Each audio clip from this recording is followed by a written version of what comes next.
Erin, thank you so much for joining me here at Super Investor. Great to see you again, as always. Thanks, Emma. Always good to hear your insights, and particularly to talk about what the LPs are all interested in at the moment. What are they most focused on, and how are they moving markets, if you like, at the moment? Yes, so like anything, LPs are the investors, and so we need to follow the money.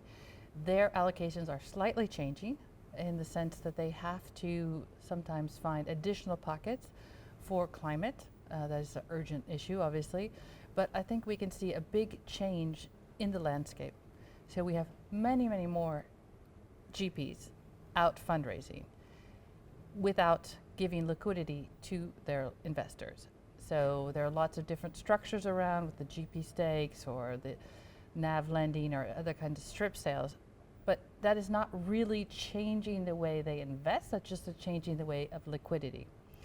We're also seeing a lot of regulation, and so people are overwhelmed with the amount of regulation out there. But at the end of the day, the LP is investing in private markets for an extra return. So what are they looking at? They're looking at the team, the track record, and trust. And we've really developed a currency of trust now that says, I will invest with you if you will actually do what you say. And I don't want just financial returns, we want extra. So we want value creation through whatever that is important to the LP. As an example, an endowment may want to create more surface among their own university for more UK venture.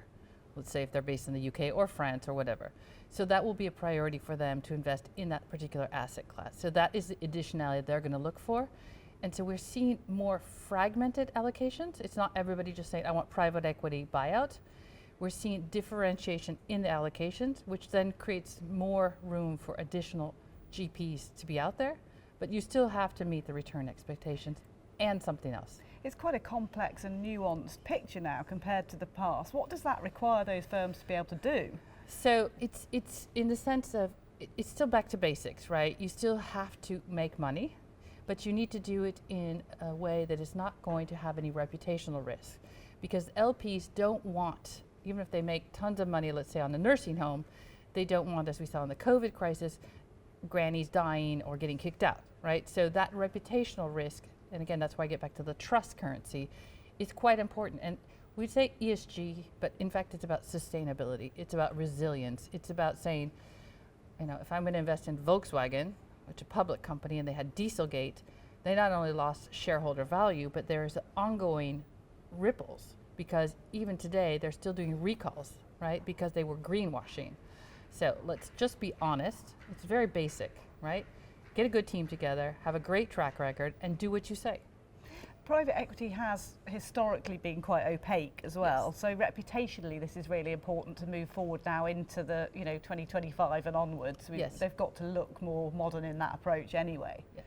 So the really good GPs are not going to be affected so much by regulation, because the regulation that is going into place in the ESG, if we use that generic term, is just catching the laggards. The best in class will already have been doing these things, because guess what? It builds better businesses.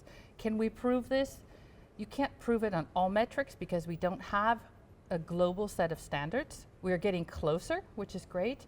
We had a big change basically in 2015 with the COP21, whereas the world decided, wow, we really do have an issue. So we're finally getting towards some commonalities. But when I started in private equity over 20 years ago, we would say ESG, we'd say sustainability, but nobody could compare because we didn't all compare the same things. And in these last 5 to 10 years, we're starting to agree on what is important. The other thing I want to highlight is LPs don't want everything. So don't give them a 500-page data report. Like, did you actually create any value? And it can be on 3 issues, but make sure it's integrated through the whole process. So LPs will look through and say, did you examine it during phase 1 of due diligence? Did you examine it in phase 2? Is it part of your investment memo? And this is the additionality. And what is the baseline that the company that you've just invested in is going to create so that you can either get that uptick or downtick, a bonus or a malus, in your carried interest, aligned with these, again, commonality term, ESG values. And obviously there's been a shift there as well, because what you were describing 10 years ago as the sort of ESG, yes. It was actually more about risk management potentially than it was about purpose. You think that has shifted? Yes, there's been a huge shift. So it used to be we avoid bad things. Then we said we're going to actually, so they called it just risk management, right? Then we went to kind of saying we want to be responsible. But we're actually now into sustainability. So it's not only just doing things avoiding harm, but we're actually saying we want to do something in addition to the generic financial returns. And there might be huge potential as well in that market. It's not just about being philanthropic, is it, after all? No. It's non-concessional. It's getting above average. So the World Economic Forum came up with the stakeholder metrics, and this was about 2020, but these are generally being adopted with the ISSB, which will then become the global financial reporting standards because they have the IFRS and the ISSB. And all this work is happening right now. It's not even fully adopted, but the idea is to have sustainability. The next wave that will come through is biodiversity. And we feel this, we need to be in balance, right, with nature. We feel it when we're not. So we can talk about climate all we want, but people's health and well-being is severely affected. Most people here are working very long days and they're becoming burnt out. GPs that are overcommitting to their funds are going to be under pressure. So having people under pressure does not create a good environment to have good returns, right? So we need to find a way to have people in balance. And one of the measures is saying, well, do you help? Do you provide additionality and create value in that sense? How might this picture shift now that we have a new president in the White House? What are you expecting to see? Unfortunately, I do think we're going to have some rollbacks on some of the priorities from a political standpoint. Again, the best in class private markets groups will go the extra mile because there is such fierce competition. I've never seen fundraising being so fierce because there are less returns and less distributions. So and enormous opportunity there as well. Well, yes, but it's a very crowded market. So only a select few will make the cut.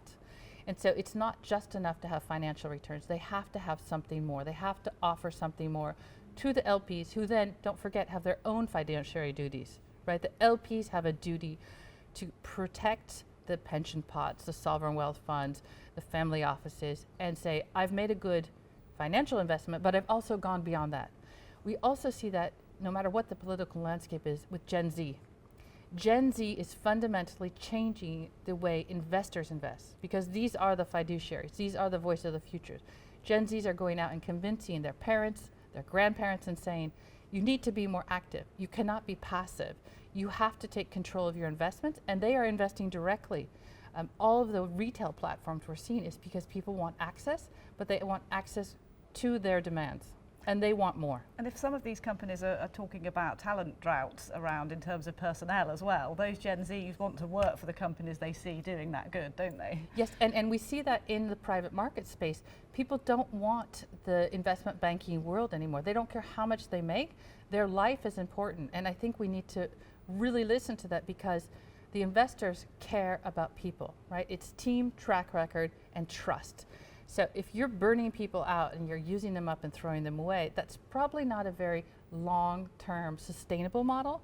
It's not resilient. I mean, we all saw in the UK with the Wetherspoons pubs laying people off even though they could have been furloughed. And so there was a huge rejection from investors to go into places that don't treat their human capital as humans.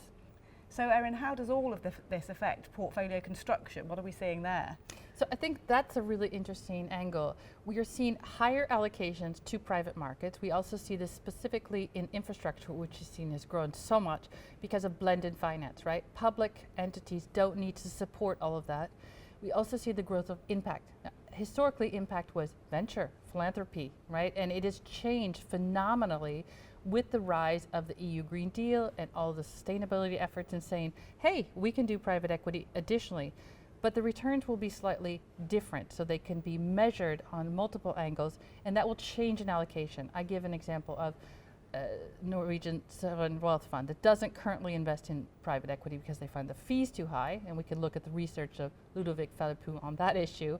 But they do have separate pockets, and I'm seeing this among family offices, other pension funds, specifically to climate. And there's a lot of leeway given around these to say, we want it to meet our goals, whatever those goals are of that institution. And these asset owners all have different programs, but that allows a lot more availability for new climate impact, whatever you call it. But it's almost like an additional envelope that is available to the GPs these days. So we are seeing rushes. We're seeing the EIF having allocation, so sovereign wealth funds. We're seeing additionality being created with the BII, so in Africa and Southeast Asia. So additional pockets are opening up, and that is nice to see because those assets will be able to fund some of the emergent managers or spin-offs or teams that want to grow in a different direction. So reasonably positive in those terms in what this industry can do. Oh yes. Even, political environment withstanding. What are you most positive about now looking forward, just finally?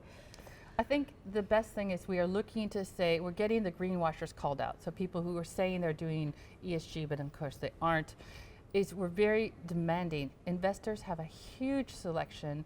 There's never been more demand for their assets. And so people have to rise or fail. And so unfortunately, I think we'll see a lot of firms shutting up.